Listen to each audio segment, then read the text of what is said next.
Sejam bem-vindos. Dando continuidade ao nosso módulo de estrutura organizacional e tramitação de processo, vamos trabalhar hoje com conteúdos que foram mencionados no nosso vídeo anterior. Para começar, vocês devem estar se perguntando o porquê de abordarmos sobre estrutura organizacional em um treinamento sobre tramitação de processos. Essa é uma questão importante. Eu gostaria, inclusive, que vocês pensassem o seguinte: será que no dia a dia nós temos clareza da estrutura organizacional dos órgãos com os quais lidamos na universidade? Provavelmente você deve se lembrar de alguma situação na qual você precisou encaminhar um processo e teve dúvidas sobre para que setor ele deveria ser destinado. Ou então você já teve dúvidas sobre a nomenclatura do órgão ou a sigla como ele é designado. Dúvidas como essas são extremamente comuns na universidade, principalmente porque a UFBA é uma organização muito grande e complexa. E além disso, os nossos órgãos mudam ao longo do tempo. Mas nós ficamos muitas vezes presos, nós ficamos habituados a chamarmos órgãos através de suas nomenclaturas antigas, desconhecendo os novos nomes com os quais eles existem hoje. Esse detalhe de início pode parecer bobagem, mas no momento de tramitar um processo, ele faz toda a diferença. Na UFBA, nós temos alguns documentos que tratam da nossa estrutura organizacional, de como a universidade se organiza, de como ela se estrutura. A estrutura precisa estar formalizada em ato normativo e a estrutura deve ser também implantada nos diversos sistemas informacionais da universidade, tais como o CIPAC, como o CIAF, como o CIAP-CAD.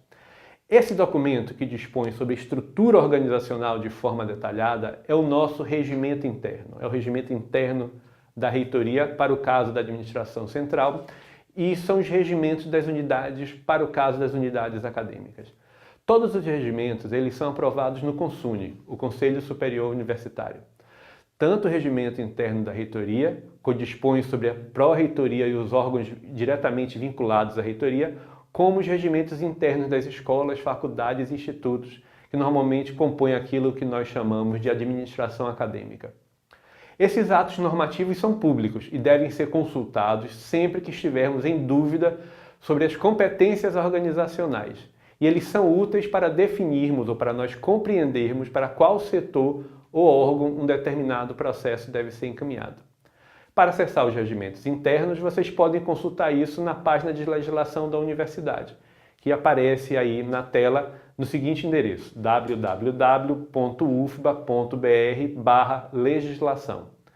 Nessa página, vocês poderão acessar não somente o regimento interno da reitoria e das unidades acadêmicas, mas outros regulamentos que também dizem respeito à forma, composição e organização da universidade.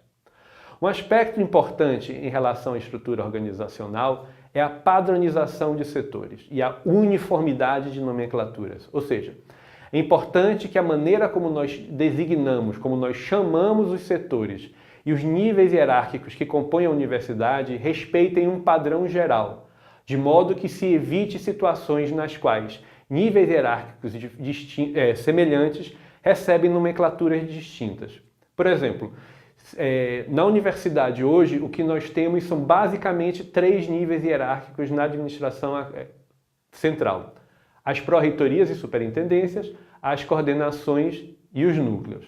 Nós não temos hoje setores, nós não temos hoje departamentos, nós não temos diretorias, nós não temos gerências.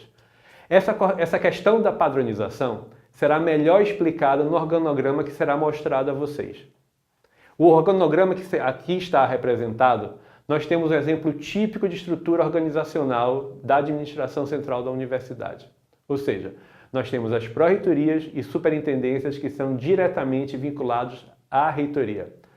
Notem que basicamente nós temos esses 3 níveis que eu acabei de mencionar: a direção, no caso pró-reitoria e superintendência, coordenação e núcleos.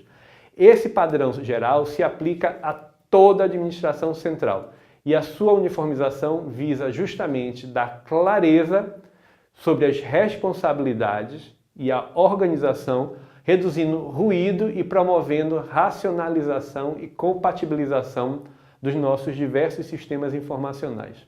Sabemos, por exemplo, que se os setores tiverem diversas nomenclaturas para o mesmo nível hierárquico, isso pode gerar confusão e dificuldade de integração entre os diversos sistemas que a universidade opera. Enfim, no caso da administração central, nós temos um modelo padrão de estrutura organizacional, composto basicamente de 3 níveis. O primeiro é o dirigente, ou seja, pró-reitor e superintendente, quando for o caso. Abaixo desse dirigente, nós temos as coordenações, que são responsáveis pelas atividades finalísticas dos órgãos e que acumulam um conjunto de competências afins. Abaixo das coordenações, nós encontraremos os núcleos, que são braços executivos e operacionais das competências da coordenação. Os núcleos, desse modo, respondem por alguma competência específica, por um conjunto de atividades específicos e que, de alguma forma, são limitadas em relação ao conjunto geral de competências de uma coordenação. Não é necessário que toda a coordenação possua algum núcleo.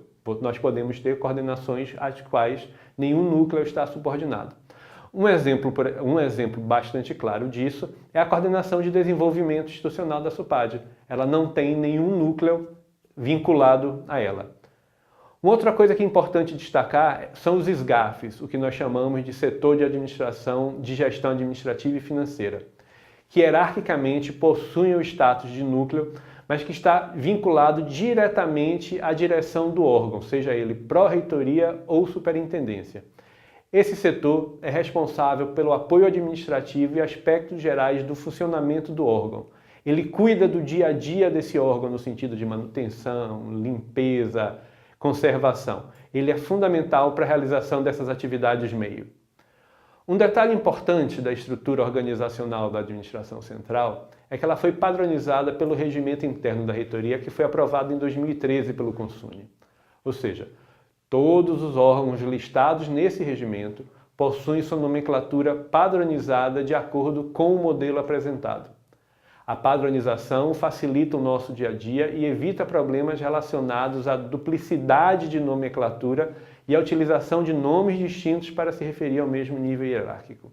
Outra importante função da uniformização de estrutura é, como já comentei algumas vezes, a integração entre os diversos sistemas informatizados e até mesmo a comunicação, a relação entre os sistemas da universidade e os diversos sistemas federais. Ou seja, é preciso que um determinado órgão e suas unidades tenham o mesmo padrão de nomenclatura ou sigla em todos os sistemas para que haja uma efetiva integração de informações gerenciais e que elas não sofram distorções quando nós precisamos coletá-las. Na imagem a seguir, nós apresentamos um exemplo real do modelo de estrutura organizacional da administração central. Notem que neste exemplo, todas as subdivisões mencionadas anteriormente estão presentes. Nós temos o nível da direção representado pelo pró-reitor ou pró-reitorias, nós temos as coordenações, que no caso específico são 4, e uma dessas coordenações, por exemplo, nós podemos perceber que ela possui 2 núcleos. Nesse exemplo, nós vemos aqui também o SGAF, que, como falei, é o setor que cuida das atividades meio em cada pró-reitoria ou superintendência. Pois bem, vamos falar agora um pouco da administração acadêmica, que são os institutos, as escolas e as faculdades da UFBA. A administração acadêmica, de um modo geral, também respeita uma estrutura padrão, embora na nossa universidade ache uma grande flexibilidade na forma como as unidades acadêmicas se organizam, mas elas possuem particularidades entre si que tangem a existência de alguns setores e subdivisões internas. De um modo geral, as estruturas das unidades acadêmicas possuem a seguinte divisão. Nós temos a direção, os departamentos ou coordenação acadêmica, os colegiados e as secretarias. Sendo que em muitas unidades, os colegiados possuem secretarias unificadas que congregam um conjunto de atividades de apoio acadêmico. Bom, esse vídeo teve como objetivo até agora tratar das estruturas organizacionais da universidade e como ela vincula a tramitação de processos. Embora essa questão pareça óbvia, no dia a dia não é incomum que tenhamos dúvidas quanto à destinação de alguns processos. O conhecimento da estrutura organizacional é fundamental para a determinação do destinatário correto na hora de tramitar um processo. É por essa razão que estamos frisando a necessidade e a importância de conhecermos a denominação dos diversos setores, da estrutura organizacional e as competências dos diversos órgãos e unidades da UFBA. Valeu, muito obrigado. Nos vemos na próxima videoaula.